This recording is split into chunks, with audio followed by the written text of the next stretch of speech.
नई शिक्षा नीति के तहत हिंदी भाषा का वर्कलोड बढ़ेगा, हिंदी के शिक्षकों की संख्या में होगा इजाफा। भ्रम फैलाने वाले शिक्षकों को पाठ्यक्रम लागू होने पर लगेगा पता।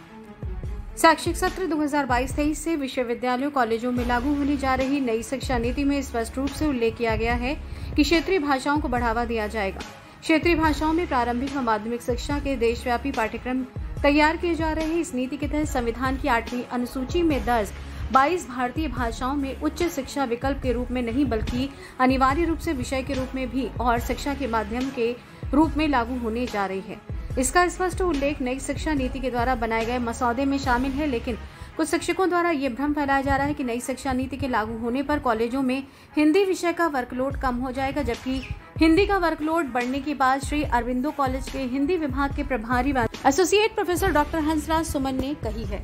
हिंदी विषय पढ़ना अब हर छात्र के लिए अनिवार्य होगा। उनका कहना है कि वे किसी तरीके के भ्रम में न आए बल्कि पाठ्यक्रम संबंधी मसौदे को अवश्य पढ़ें। हिंदी के प्रति सभी तथ्य स्पष्ट हो जाएंगे। एसोसिएट प्रोफेसर डॉक्टर हंसराज सुमन का कहना है कि कुछ समाचार पत्रों के माध्यम से ये बात सामने आई है कि बीए, बीकॉम व बीएससी अर्थात स्नातक स्तर पर पहले से चले आ रहे पाठ्यक्रम में सम्मिलित एईसीसी को हटा दिया गया है। अब उसके स्थान पर एईसी लागू कर दिया गया है, जिसे अनिवार्यतः शब्द हट गया है।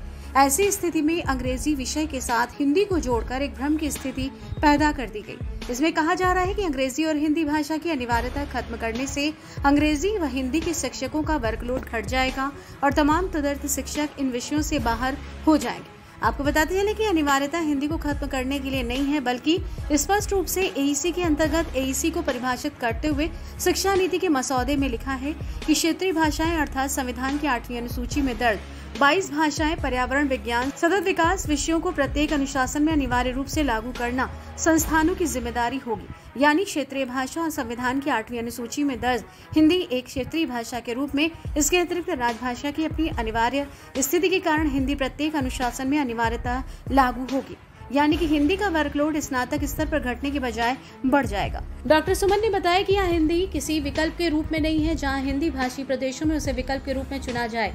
उनका कहना है कि हिंदी प्रदेश में क्षेत्रीय भाषा हिंदी होने के कारण किसी विकल्प के रूप में नहीं बल्कि एईसी के अंतर्गत अनिवार्य रूप से लागू रहेगी। अब हिंदी की अनिवार्यता के कारण हिंदी विषय के रूप में बीए कार्यक्रम ही नहीं बल्कि वाणिज्य तथा विज्ञान विषयों के साथ शामिल करके पढ़ाई जाएगी। डॉक्टर सुमन ने बताया है कि शैक्षिक सत्र 2022-23 से लागू नई शिक्षा नीति के अंतर्गत विश्वविद्यालयों कॉलेजों के पाठ्यक्रमों में एईसी के अंतर्गत क्षेत्रीय भाषा के रूप में हिंदी की अनिवार्य स्थिति के कारण आने वाले सत्र में और भी अनुशासनों में हिंदी पढ़ाए जाने के कारण वर्कलोड बढ़ जाने से हिंदी के शिक्षकों की ओर मांग बढ़ेगी।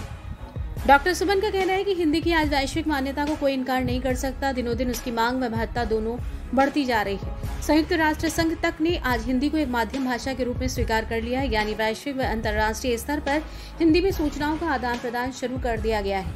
ऐसे में स्वयं के देश में क्या हिंदी की उपेक्षा संभव है? ये मात्र हिंदी विरोध ही है, जो कुछ शिक्षकों की साम्राज्यवादी सोच तथा अनौपवैश्विक गुलामी के असर के कारण आज भी हिंदी को दोयम दर्जे की भाषा सिद्ध करते रहने के कारण हुई है।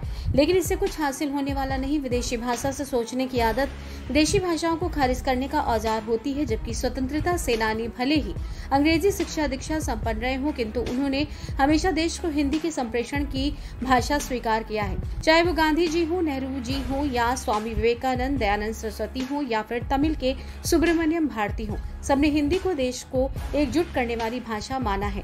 डॉक्टर सुमन ने बताया कि आज जबकि शिक्षा नीति में भी हिंदी ही नहीं बल्कि सभी क्षेत्रीय भाषाओं को महत्ता दी जा रही है, ऐसे में कुछ शिक्षकों द्वारा बार बार हिंदी को एक नकारात्मक विभेद पैदा करने के लिए हिंदी को उछालना उनकी गलत मंशा का सूचक है।